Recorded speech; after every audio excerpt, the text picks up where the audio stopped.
counter missionary arguments.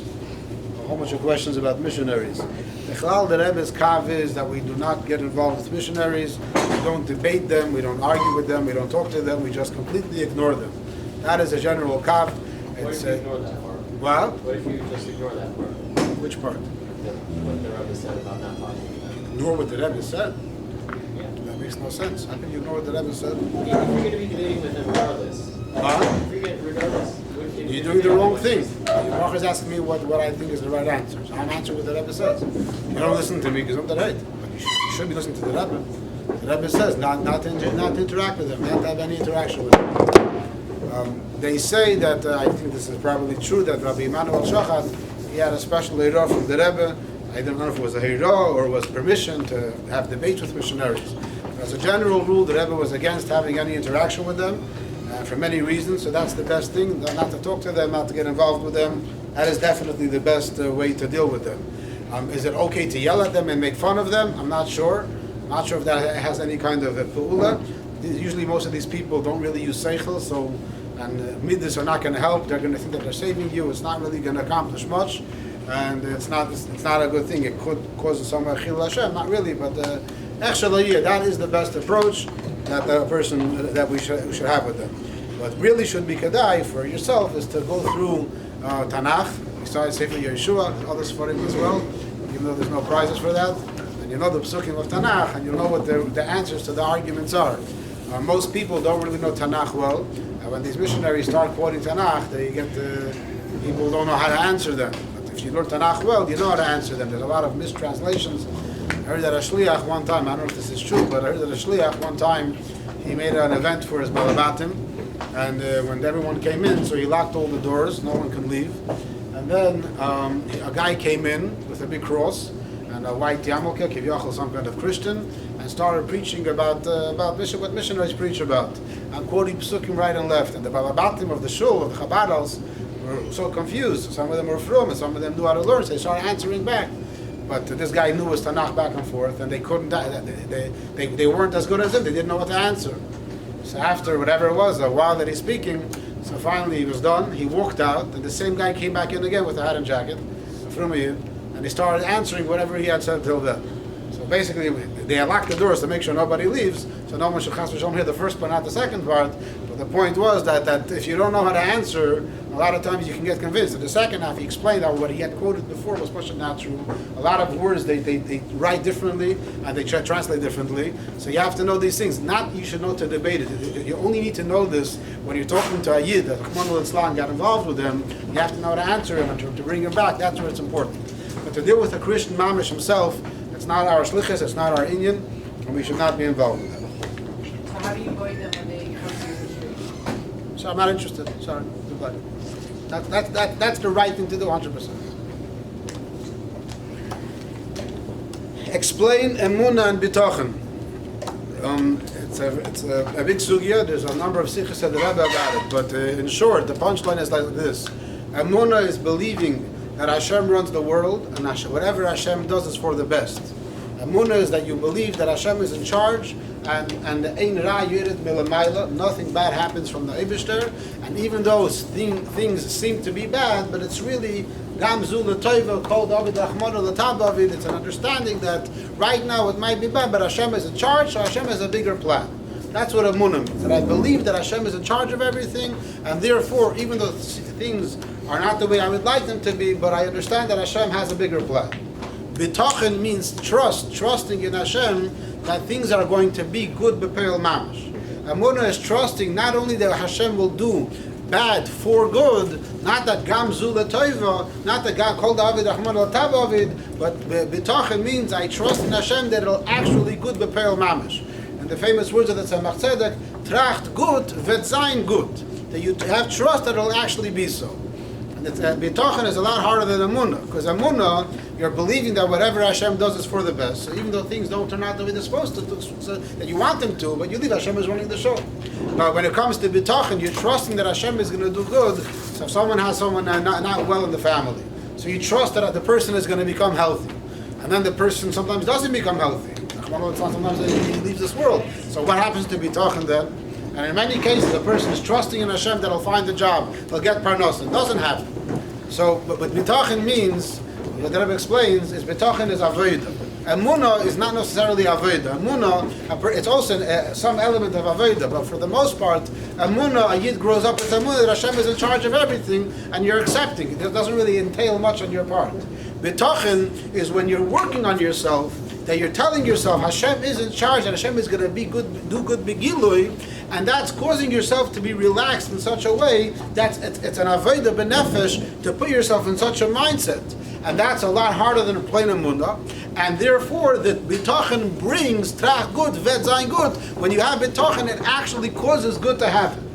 When a person, and the Rebbe brings in a sicha, that when the Eibishter wants a gzeira to happen, Nachmanu litzlan, so what Hashem does then is He takes away the bitachon. Bitachon means that you trust that it'll be good, but a person is not so sure it'll be good. So that's Hashem will weaken his bitachon. So this way, Kivyachol Hashem will be able to implement the punishment. Example of bitachon is they said there was one time it was a drought. There was no rain in a town. So the Rav called everybody to come to town, to come to shul to say Tehillim that it should start raining. So one person came and he said, no one really believes it's going to start raining. How do you know? Because nobody brought an umbrella. Trachut v'zayin good. There's kipshuta that I actually think that it's actually. I really know that it's going to be good kipshuta. It's not I'm hoping, I'm thinking. So in Indian Geret, if someone really trusts that he's going to win the lottery, he can actually be appealed to win the lottery. If you actually trust that I will win it, that bitachon will actually happen. But most people don't actually believe it 100%. Most people, no one believes so. And therefore, the bitachon doesn't really work. And therefore, the trach good, in that case, is not a real trach and good. It doesn't mean to a real v'zayin good. If Bichlal winning lottery is good, a different story. Upon him, that's Bekitzur Advarim. There's a lot more. Look at the Sichos and the Chelik Lamed Vov. There is also and Lamed Vov, Aleph, Shmois Aleph, if I'm not mistaken. That's where the Rebbe brings the Chevas and the Vavas and all that. Do you care that people call you and Rabbi Ben Shimon by your first name? I personally do not care, but according to Halacha, it's wrong. According to Halacha, if someone teaches you Torah, you have to give him their cheretz, you have to call him by a level of respect, and even if he doesn't teach you Torah, but if he's an older person that knows how to learn better than you, there has to be a certain element of their cheretz. So it is proper, and the Bachram said that the Bachar is not supposed to call an older person, and what's considered a rabbi, should not be called by their first name. But personally, I don't care. When you talk to conversation? What? Conversations. Like you're talking about that somewhere else. 100. Yeah. When you're talking about them, you should not be calling them by their first name either. No. If he's not your teacher, he's just an older person talking about him. Maybe you don't have to give him the same derech eretz. But if he's your teacher, definitely that's the halacha that when your teacher you can never call by his first name. I have to give him a title of derech eretz. But a person's Reb Zusha, you can call the guy Reb Zusha even though it's his first name. As long as you give him some kind of a title of respect. But if it's Stam an older person, so if it's face, maybe you don't have to have such a face behind his back. I'm not sure. I think so.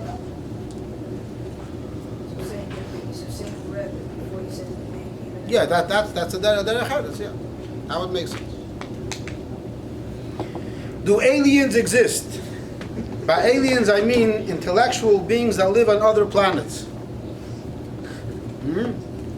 One of them is right here. There's a famous letter of the Rebbe where the Rebbe answers the question. There's a story in Tanakh with, I think it was with Gideon, not Gideon, Sisra, and then Yoel and Vaira. That over there it says that the Yidden were suffering and Hashem had to come and help the Yidden. And the pasuk says, "Oyru meirois," Morois or Meirois is cursed. They should be cursed. Why are they cursed? Because they didn't come to help out the Yidden. So who are these people that are cursed? So some of the Mefarshim say, I think it's Chazal, it's in the Medrash, or maybe in the Gemara, that is a planet, it's a star, that the pasuk is cursing them for not coming to help out the Yidden. So the Rebbe brings a raya from that according to one shot, it could be that there is such a kind of Metzias on a planet that Taka has some kind of koyach that they could get involved, and they have some kind of bchira. Otherwise, they wouldn't be cursed for not helping. So the Rebbe brings that it's possible there is such a thing based on that medrash. Is there a difference between elikus and ruchnius, godliness and spirituality? Yes, there's a very big difference. Spirituality is anything which is not tangible. Anything which you cannot touch with your hand, it could be considered spiritual. And you can also have spirituality in a negative kind of way.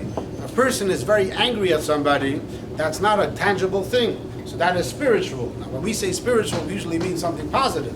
But really spirit. Spirit means a ruach, something which is not tangible. Ruchnius is ruach.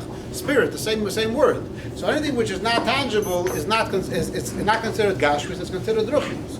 Versus elikus is whatever shaykh to the Eibishter. And what shaykh to the Eibishter doesn't necessarily mean ruchnius. When you put on tefillin, that's elikus. Putting on tefillin is an act of bitul elikus. It's a physical act, it's a gashmistic act. So the gashmis and ruchnius are different different things in this world that are measured, either they're tangible or it's not tangible. Elikus is a different category. Elikus is whatever is connected to the Eibishter. So something which is connected to the Eibishter, whether it's Gashmi or Ruchni, is Elikus. Something which is not connected to the Eibishter, Rahman al-Islam Begilui. So over there, either could be Gashmi or Ruchni, and it would not be considered Elikus. In the story of Kamsa and Bar Kamsa, who embarrassed whom? Was Kamsa the father of Bar Kamsa? So, who embarrassed who? It was the host. The person in the story, nobody knows his name, but that person, he embarrassed Bar Kamsa, and Bar Kamsa was the one that went and mastered. Kamsa himself wasn't there. I never thought the svara that maybe maybe Bar Kamsa was Taka, the son of the real Kamsa. And in the story, the guy was a friend of Kamsa, and he hated Bar Kamsa. So I guess it does make sense. There are times that you like somebody and you hate his father. Yeah, Mendel, right? It's possible. So there's such a mitzvah maybe that it could be that was the case over here as well. That he liked the son. But the way I always understood the story, that it was two completely separate people, and their names happened to be similar. So, but I never heard that there was actually Kamsa was the actual father of Bar Kamsa. The question always is that why is Kamsa's name Bichlal mentioned? Kamsa didn't do anything wrong. Ask any child, what's the reason why the Beis Hamikdash was destroyed? Because of Kamsa and Bar Kamsa. What did Kamsa do? Kamsa wasn't there Bichlal. Bar Kamsa came and he was insulted and he went and mastered. But Kamsa didn't do anything. Why is Kamsa's name mentioned? So the word goes because if Kamsa would have came to the party, then Bar Kamsa would have realized that it was a mistake, that he wasn't the right person, and Bar Kamsa would have left on his own because he would have chapsed the mistake. But since Kamsa didn't come, so that's why the whole story happened. So why did Kamsa not come? Because he was insulted that he didn't get an invitation. So Mela, that's why he also deserves his name to be mentioned. It's a bit al derech hadrush, it doesn't really make sense, but b'cholifin, that's the only answer that I ever heard. If anybody has a Geshmak answer why Kamsa's name is always mentioned, Adra. Maybe it's not even his real name. Maybe it's not even his real name. Kamsa and Bar Kamsa. But it says that was his name. No, maybe it's this another name. They don't want to say the real name, so they say something else. It has to be his real name because that's the whole story, that they mixed up between the two names that were similar. So they came up with other. They made up two other fake names. Yeah. Okay. I heard because Bichlal and Shalayim, people had one guy that they liked, one guy that they didn't like. That was Why is the Kamsa's fault? He was the one that was liked. What's his issue? But there's a lot of diukim in that story which can be analyzed. And you can never analyze it because you learn on a Tisha B'Av. Tisha B'Av you have to learn Pshat, you can't learn Pilpulim. Besides learning, what's the point of yeshiva? The point of yeshiva is to grow in Chassidishkeit and Yiras Shamayim. There's a book that was written by Rabbi Mendy Itziger a few years ago. It's a Geshmak book. It's called Chassid Yiras Shamayim in London. A lot of Bachar saw it. It's a very Geshmak book. You don't have to agree with everything that he says in the book. There's a lot of Geshmak points over there. A lot of what's it called? Springboards for discussion. Over there he brings a lot of sources of different inyan of what yeshiva is about. So in short, the answer is that it's meant to help a Bachar grow and in this connection to Hashem and his Darkei Chassidus. To grow as a Frumiyid in all aspects of being a Frumiyid. What is the Rebbe's opinion on secular studies, not college? The Rebbe's opinion is the same opinion of the Alter Rebbe. The Alter Rebbe says in Tanya and Perek Ches that you're not allowed to study Chochmas Chitzonius. The Alter Rebbe says it very clearly, and the Alter Rebbe says something over there which a lot of people can't handle. The Alter Rebbe says that if you have a few Bachrim sitting in Zal and schmoozing and wasting time, and you have another Bachar in the side room that he's reading a GED and he's a Haravin, So most people will come and say, at least that guy's doing something. He's actually, he's spending time, he's reading a GED, he's getting an education, he's getting time wasting their time. And Alter Rebbe says, farkert. The Alter Rebbe says the Bachrim sitting in Zal wasting time are better off than the Bachrim studying for a GED. Why? The Alter Rebbe says, because Bittul Torah both people are doing. But what part of their nefesh, what part of themselves are they messing up right now? The guy sitting in Zal wasting time, they're not talking anything teichendik. So their seichel is not involved. So their midas, their ruach, that's what's getting affected now by the Dvarim B'Teilim, by the Klippas Noiga of the Dvarim B'Teilim. Versus the guy that's studying right now, he's contaminating his brains, he's contaminating his chabatshik nefesh. So therefore, that ends up being worse than the people that are speaking Dvarim B'Teilim. The Alter Rebbe does say there's two special heterim. One heter is for parnasa, and the second heter is to understand Torah better. And with Zeh Gufa, there's a lot of arguments about what's considered for parnasa. If I'm getting a GED, so I can later get a degree, so I can later go to college, blah blah blah blah, and eventually get a job afterwards. Is that considered parnasa? The Fianiyos Daiti, it's not considered a parnasa at all because you don't know what you're doing bichlal. It's Yadua that 80% of people that go to college do not end up having a career in what they studied for. So their studies was a complete waste of time. It was just to get to know people and have the official degree. So Al Piteva, the GED and all those things are not connected to Parnasa. Ashar Al Kain, it remains under the Isser of what Alter Rebbe says. Besides Dvarim B'Teilim, and worse than that, it's Metamei Chabad Shebenefesh. The Rebbe's kav is the same kav. As far as I know, the Rebbe never sent anybody to college. Never ever. The idach, any person, the Bach asked about Chachmas Chetzain, it's not about college, but it's the same. Madach, it says, people that were studied in college already, the Rebbe said, what you have already, you have to use Tavedas Hashem, so the Rebbe let them continue and encouraged them to continue. But people that were not, the Rebbe didn't allow it. I don't think there are too many letters asking the Rebbe about what they have today, which you take a book, a GED, and learn it on your own, and then not be going to a proper college. But the Rebbe's kav b'chlol is the same kav al the Rebbe and Tanya, that Chachmas Chetzenius are a bad thing, and it's a person should not do it no matter what. Who qualifies as Gej? Names. Menachem Mendel, Yosef Yitzchak, Shneur Zalman, Yisrael, Shalom Ber, Levi Yitzchak. Which other names? Huh? I'm not sure what how you get. I don't know that better answer than that. That's the answer that I have. Why did Hashem create weather? So I don't know about many parts of weather, but I can tell you that it says in Chazal that Hashem created thunder in order to instill in people a fear of Hashem. It's interesting that it says that the Tzemach Tzedek was afraid of thunder. Anybody's afraid of thunder over here? I had a friend of mine that he was a bocher. When there was thunder, he would start shaking, he started crying. So a regular bocher, a normal guy would never cry. When there was thunder, he started crying. He started shaking and crying. So it's a beautiful thing that the Tzemach Tzedek also says he was afraid of thunder. So Chazal say, I forget the Lashon,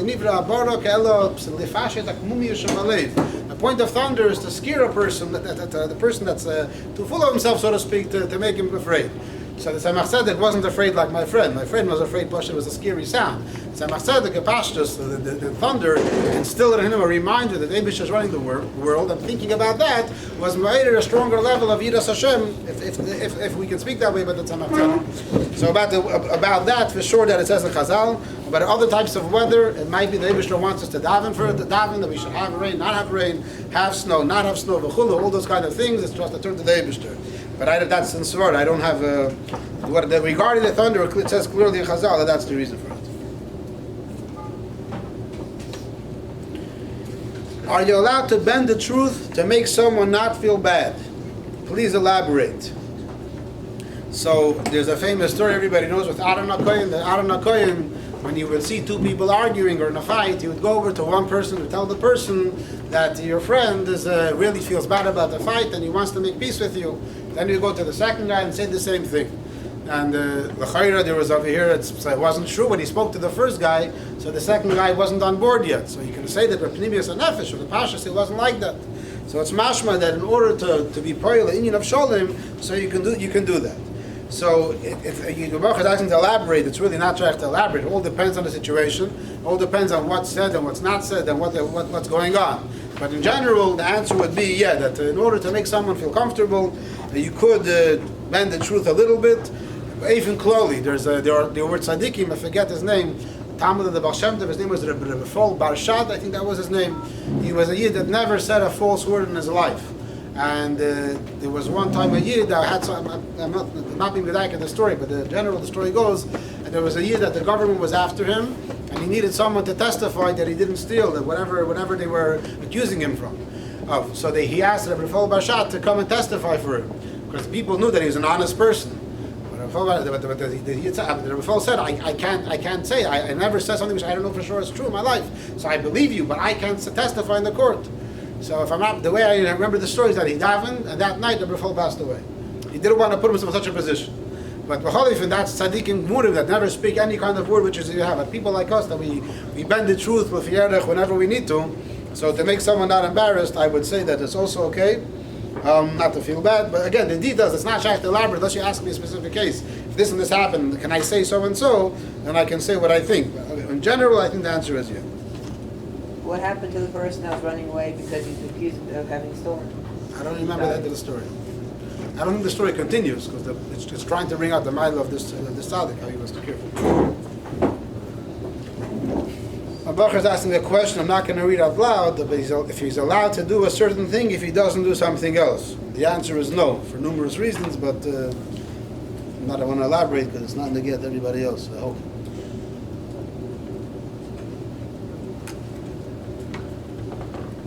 Can you please explain the halacha aspect and psak din of bishul and non-bishul potato chips, regular cereal, live cocoa pebbles, non-Jewish brands, and what's the svara to be mechalek between chips and cereal?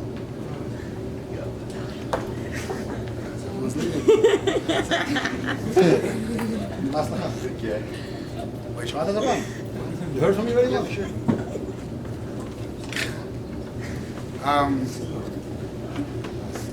Okay, so that is just like we have a booklet on Cholav Yisrael, we have another booklet on Bishul Yisrael, and just like we spent the whole summer on Cholav Yisrael, and most Bochum didn't do half of the booklet, so you can imagine the Bishul Yisrael will be the same thing. There's a lot of pratim, but in the Kuddis, the Kitzur is like this. There's two major questions regarding potato chips in order to make it also mitzad Bishul Ab, besides lays, which we spoke about once already. One thing is that there's a rule that only food which is oila al shulchan malachim, which is served at the table of kings, is a problem if a guy cooks it. And the Rambam teaches oila al shulchan malachim, only a type of food which you would invite your friends when you're making a whole party, so then you would serve such a kind of food. Only such kinds of foods are also if the guy cooks it. But a type of food that you wouldn't serve your friends when your friends come, not a chashuv of food, that's not a problem of bishul if the guy cooks it. Second problem is what happens if there's a food item that on its own is a chashuv of food. For example, potatoes could be a chashuv a dish, but right now you're preparing it in such a way which it's not served in a chashuv kind of way. So regarding potato chips, this is the shayla. First of all, most opinions accept that potatoes are considered eila shulchan malachim. So therefore, if a guy cooks potatoes, it's also for you to eat it because it's bishul ham. However, once the potatoes are chopped up and made into slices of potato chips, over here, the shaila is that considered eila shulchan malachim or not? Is that considered a chashuv of food or not? Second of all, even if it's not considered a chashuv of food, but since it comes from potatoes, so therefore, since the potatoes are considered chashuv, so therefore the potato chips are also considered chashuv, even though in their present form, they're not chashuv enough. So those are the major two questions. So some poskim say that since it comes from potatoes and that's chashuv, it's also now as well. And some say no, it's not also. It's a machlekes a poskim. That's the halacha aspect. The psak din, you have to ask your rov. You can't ask a random person to be paskin a din for you. Especially if I don't have smicha, I'm not a rov, I for sure can't paskin for you. I could just tell you that Mordechai Eliyahu was the chief rabbi in Yisrael. He came to the Rebbe a few times, very close. So he said that once that he came to America, so he visited chashuv dignitaries, American officials, and they served them potato chips. And he asked them, "What's this?" So they told him, "This is a chashuv food that we have that we serve to all of our guests." So he paskins that potato chips are mamish also because it's eila shulchan malachim. He says, "B'didi avuvda, I was served chashuv potato chips." Most people will disagree with that. They might say that this official might have been a yitzim and a klal, but for the most part, it's not usually a food that's served at chashuv parties. Leidach, lately, by chasanas, Chef started making salads and sprinkling on the top regular potato chips. And that makes it a big issue because food that's served at a chasana is usually considered a chashuva food. So if they're serving potato chips at a chasana, it turns into ila shulchan malachim as well. So Memela, it's again you have to ask yourself. I know for Fruma Yidden, very Fruma Yidden, extra Mahatim Yidden, and Afal B'chein, they claim that potato chips are not ila shulchan malachim, and you don't care about the potato, you care about its present form, and they'll eat regular potato chips as long as it has an OU, they'll eat it. My personal Rav, this is not against anybody else, it's for myself. But my Rav told me that if I'm in a place where there's nothing else and I'm very hungry, and the only thing that's available is OU potato chips, I can buy it. But if I'm in a place where I can buy regular with the Bishul Yisrael, that's what I should buy. I asked him, what if it's a difference in price? And if the regular potato chips is $1 and the Hamish brand could be $5, so he said then you have to pay $5. That's not considered as not available. So pay a few more dollars, get the one that's more expensive. That's regarding potato chips. Regarding cereals, so the Baruch is asking about Life and Cocoa Pebbles. Life and Cocoa Pebbles are very different. Cocoa Pebbles is Rice Krispies. Everyone realizes that. Yeah, Cocoa Pebbles and Rice Krispies is the same thing, just one has a flavor or not. Life, if I'm not mistaken, has Chameshas Minei Dogam. So it leads into a whole different category. But Vinishvi, when it comes to rice, it's also it's complicated. But Beifin Kloli, the Rice Krispies and Cocoa Pebbles, most people claim it's for sure the way it is. It's not Eila Shulchan Malachim until some chef will decide to serve it at a chasana. Come and have Cocoa Pebbles, that'll make a big problem. And live cereal, I'm not sure exactly what it is, but I see boxes. I never really ate it, so I'm not sure. But I think I remember Chopanim.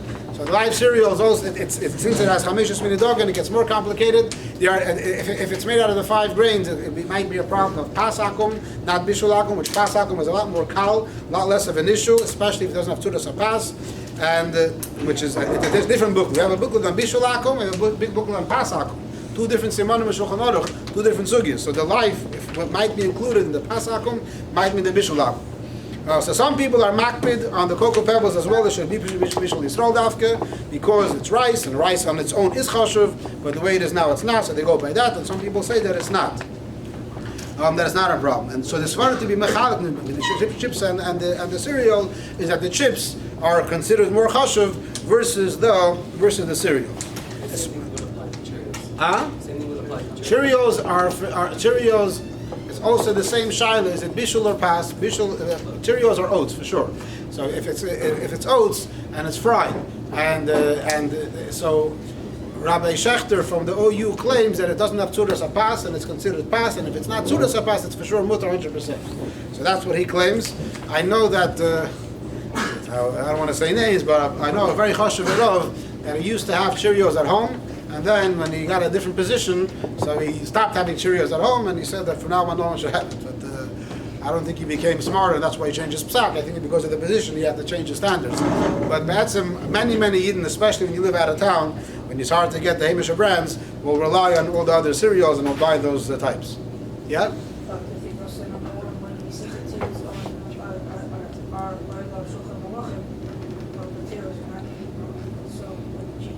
That makes another reason why it's a problem. If it's eaten raw and the guy cooks it, then it's not a problem. If it's not eaten raw and the guy cooks it, that makes it a problem.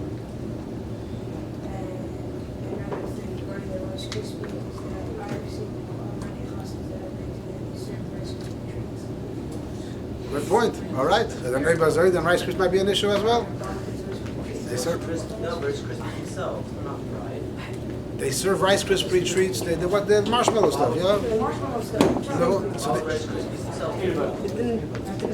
Rice Krispies are not a chashuv of food that's served, but if the Rice Krispie treats, It's not special. It's air puff. It's ear puff. Krispies are okay. That's a whole different story. How is it processed? I'm not sure. If it's just popped and there's no cooking involved, then it's a lot more calm. If it's ear puff, then it's more calm. Yeah. So then, not that. But I know Cheerios are for sure fried. Some of these cereals are for sure cooked and fried. Cheerios are toasted. Cheerios are toasted. Toasted. Oh, so they're not fried either. So why am I making up that it's fried? So it's not fried. So it's toasted. So it's baked. If it's baked, that has to do with pas.